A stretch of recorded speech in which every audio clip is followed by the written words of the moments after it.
Halo adik-adik, jumpa lagi di channel Five and Chemistry. Video kali ini saya akan bahas beberapa soal masih tentang sel volta ya. Tapi kali ini gimana caranya mengurutkan kekuatan daya reduksi atau sifat reduktor dari beberapa logam. Nah, gimana penjelasan atau pembahasan dari tiap-tiap soalnya?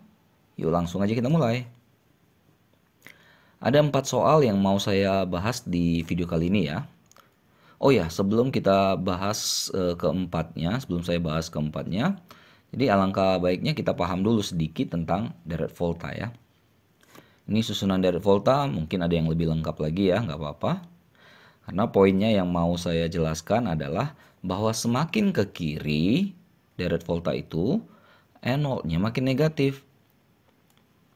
Semakin reaktif semakin ke kiri, semakin mudah mengalami oksidasi. Sifat reduktornya bertambah. Artinya daya reduksinya semakin kuat. Ini nih akan kepake nanti ya, konsep ini akan kepake nanti di pembahasan soal-soal yang keempat tadi ya. Sifat reduktor ke kiri makin bertambah atau makin kuat, daya reduksinya juga semakin kuat. Lalu yang di kiri bisa mendesak logam di kanannya keluar dari larutannya. Hati-hati dengan kata-katanya ya. Logam yang di kiri bisa mendesak logam yang di kanannya untuk keluar dari larutannya. Nanti kita akan terapkan kata-kata ini di soal-soal nanti ya. Nah, maka yang ke kanan ya udah pasti kebalikannya lah ya.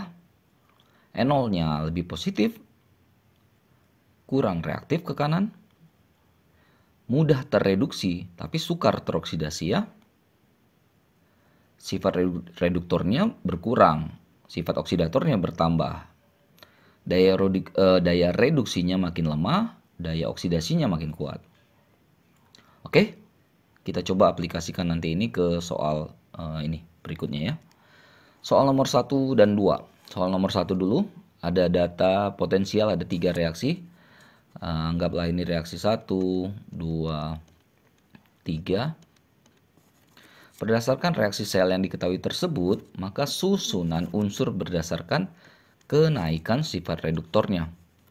Tadi udah kita bahas sedikit ya, semakin ke kiri sifat reduktornya makin kuat. Berarti kalau katanya tadi kenaikan, berarti itu dari kanan ke kiri. Jadi tugas kita adalah gimana menentukan susunan siapa di kiri, siapa di tengah, siapa di kanan. Oke, kita mulai analyze yang reaksi pertama ya. Hati-hati dengan kata-katanya nih. Fokus dulu ke logam yang solid-solid ini nanti ya. Cara bacanya, jadi kita harus bisa membaca reaksi ini. Jadi yang pertama, logam Ki tidak bisa mengeluarkan logam P keluar dari larutan P2+. Ini kan aqueous larutan. Saya ulangin. Logam Ki tidak bisa mengeluarkan logam P keluar dari larutan P2+. Tahu dari mana kita nggak bisa? E0 selnya bertanda negatif. Ya, artinya apa? Artinya si Ki ada di kanan si P. Ingat yang tadi, yang kiri bisa geser kanan. Ya, kanan nggak bisa geser kiri. Karena Ki nggak bisa geser P, maka Ki ada di kanan P. Atau biar gampang lagi, P ada di kiri Ki. Let's say jarak mereka adalah 1,56. Jadi voltasenya nanti kita anggap sebagai jarak. Kita pakai metode garis bilangan ini menyelesaikannya. Oke, baca lagi reaksi kedua.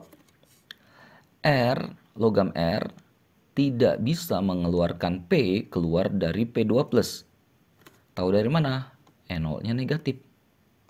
Atau bisa dikatakan si R ini di kanan si P, atau si P di kiri si R. Jarak mereka 1,10. Lalu yang ketiga. Nah, ini R bisa menggeser Ki keluar dari Ki plus. Karena NO selnya positif. R bisa mengeluarkan key keluar dari key plus karena N0 cell-nya positif. Apa artinya? Artinya si key di kiri, di kanan Mas ya. Atau si R-nya aja ya. Atau si R di kiri si key. Jarak mereka 0,46. Oke, jadi cek dulu apakah logamnya dapat menggeser logam lain dari larutannya. Lihat dari N0 cell-nya, positif atau negatif. Kita pakai garis bilangan mengerjakannya. Oke, misalkan saya buat di sini adalah si P, titik awalnya adalah si P di sini. Lalu ingat, P di kiri Q sejauh 1,56. 1,56 anggaplah di sini ya, 1,56. Disinilah kedudukan si Q. Oke. Lalu yang kedua dari data 1 beres, dari data 2 R di kanan P. Jarak mereka 1,10. R di kanan P. Ya, jadi jaraknya 1,1. Kan 1,1 sini. Anggap di sini ya. Jadi R itu di sini. Ini sebenarnya kita nggak butuh data 3, udah langsung ketahuan ini sebenarnya, ya. Lalu data 3 cek R di kiri Q sejauh 0,46.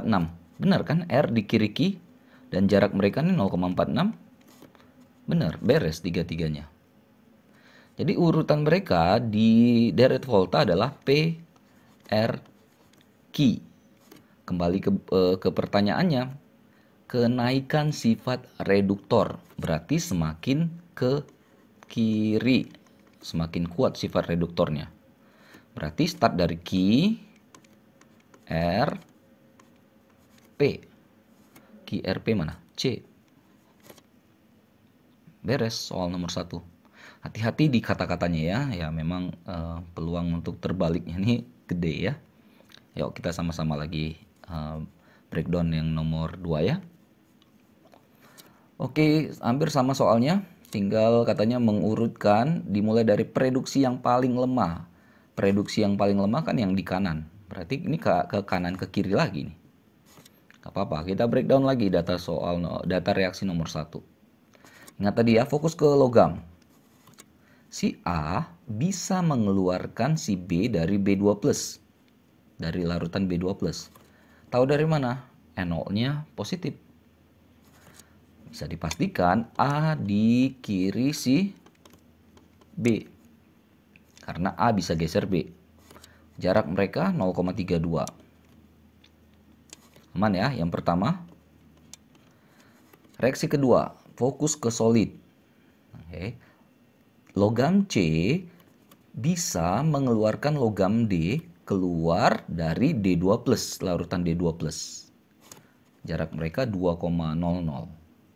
Bisa dipastikan C di kiri si D dengan jarak 2,00. Lanjut kita ke data 3. Logam D tidak bisa geser atau mengeluarkan si B keluar dari B2+, larutan B2+, karena N0-nya negatif. Artinya di sini bisa dikatakan bahwa si D itu di kanan si B. Karena D nggak bisa geser. Atau kan kalau dibalik bisa. B di kiri si D. Ya, B di kiri si D. Atau si D kan itu di kanannya si B ya. Jadi jarak mereka ini 0,78. Oke, saya ulangin. Yang A bisa mendesak B keluar dari B2+ sejauh 0,32. Si C bisa mengeluarkan si D dari si D2+, larutan D2+, sejauh 2,0. Bisa itu artinya di sebelah kiri, makanya A di kiri B, C di kiri D. D nggak bisa geser B. Berarti D di kanan B. Ya, atau B di kiri D pastinya ya. Oke, kita masukkan ke garis bilangan. Misalnya saya buat di sinilah si A. Di titik awal 0 ya. Bebas di mana aja sebenarnya. A itu bisa geser B sejauh 0,32. Let's say di sini 0,32. Di sinilah si B. Dari data pertama. Lalu ini data kedua C dan D. Nggak ada urusannya dengan A dan B kan. Jadi kita pakai data ketiga dulu. Data ketiga D di kanan B. Ya, D ada di kanan B sejauh 0,78. D di kanan B sejauh 0,78 atau B di kiri D. Berarti D itu jaraknya adalah 0,78 dari 0,32. Kalau kita tambahkan ini 1,1 ya. Berarti disinilah sekitar ini posisi si dadu. Makanya D nggak bisa geser B kan? Karena dia di kanannya. Oke, baru kita bisa masuk ke data kedua, reaksi kedua. C di kiri D sejauh 2,00. C di kiri si dadu ya sejauh 2,0. Berarti ini turun 2 nih ke sini, ke kiri. Ya sekitar 0,9 berarti ya minus. Nah, berarti C di sini. Ya, berarti C A B D. Ya, tinggal kita sesuaikan dengan apa yang diminta. Reduksi paling lemah berarti yang D. Dilanjutkan dengan B, A, C. Reduktor terkuatnya C ya. Berarti DBAC. DBAC yang mana? Yang E. Beres soal nomor 2. Lanjut soal nomor 3. Ini nggak ada data, cuma dalam kalimat aja ya. Nggak ada reaksi dikasih tahu. A dapat mendesak logam B dari larutannya. Ini saya langsung deh ya. A dapat mendesak logam B dari larutannya. Misalnya di sini A bisa geser B. Berarti A di kirinya si B. Gini dulu deh. Data kedua, C dapat mendesak logam B. Berarti C di kirinya si B ya. Jadi antara ini atau di sini nih C-nya. Nah lanjut, katanya C nggak bisa mendesak A. Ya karena C nggak bisa desak A, berarti C pasti di kanannya A. Maka ini kita buang kemungkinan ini. Maka probability-nya adalah ini. A, C, B. Oh tapi lihat soalnya yang diminta apa? Potensial reduksi yang semakin negatif. Ingat, semakin negatif itu semakin ke kiri. Seperti garis bilangan lah ya. Berarti B, C, A. Yang C.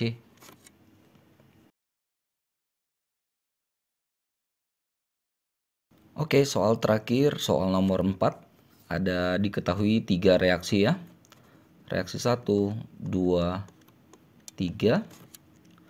Juga diminta untuk mengurutkan kekuatan reduktor dari keempat unsur ini, logam ini, dari yang paling kuat. Paling kuat paling kiri ya, berarti ini dari kiri ke kanan. Kita bongkar dulu, kita analisis dulu reaksi nomor 1. Katanya si logam P bisa mendesak logam R keluar dari larutan R2+. Ditandai dengan E0 yang bernilai positif. Bisa dikatakan P di kiri si R dengan jarak 0,74. Data kedua, si logam S bisa mendesak logam Q keluar dari larutan Q2+. Ditandai dengan E0-nya yang bertanda positif. Jadi bisa dikatakan S di kiri si Q dengan jarak 1,48. Lalu yang ketiga, si logam R tidak bisa mendesak atau mengeluarkan logam Q dari larutan Q2+. Ditandai dengan E0 yang negatif. Berarti karena nggak bisa, R itu di kanan dari si Q. Atau bisa dikatakan Q di kiri si R. Jarak mereka 1,54. Nah, kita aplikasikan dulu yang 1, 2, 3 ini ke garis bilangan ya. Misalnya saya punya P di sini. P di kiri R sejauh 0,74. Berarti R itu di sini, sekitar ini ya, 0,74 ada R. Beres data yang nomor 1. Nomor 2 nggak bisa langsung pakai karena nggak berhubungan SQ dengan PR ya. Nah, kita penghubungnya di data 3. R di kanan Q atau Q di kiri R. Ya, jarak mereka itu 1,54. Nah, jadi kita kurangkan aja ini 0,74 dengan 1,54. Berarti 0,8 ya, minus. Jadi sekitar sini 0,8. Disinilah posisi si Q. Oke, udah mulai ketahuan nih ya posisinya ya. Lalu kita pakai yang kedua. S di kiri Q lagi. Ya, S di kirinya si Q. Berarti di sini lagi nih S-nya. Ini turun lagi 1,48 ya. 1,48 berkurang. Berarti sekitar 2, lah ya. Di sinilah si S-nya. Oke, ini posisinya begini. Ya, SQ PR, tapi yang ditanya adalah kekuatan dari yang paling kuat. Oh, yang paling kuat si S. Berarti ini dari dari kiri ke kanan. Maka kekuatannya adalah S Q P R. Oke, begitu ya. Kurang lebih bagaimana caranya menentukan atau mengurutkan kekuatan daya pereduksi atau sifat reduktor dari beberapa logam yang didasarkan kepada beberapa reaksi yang diketahui. Mudah-mudahan bermanfaat, mudah-mudahan bisa dimengerti, mudah-mudahan membantu buat kalian yang terutama sedang mempelajari materi ini. Oke, jangan lupa cek terus, update terus video-video terbaru lainnya di channel 5 and Chemistry. Sampai jumpa dan bye-bye.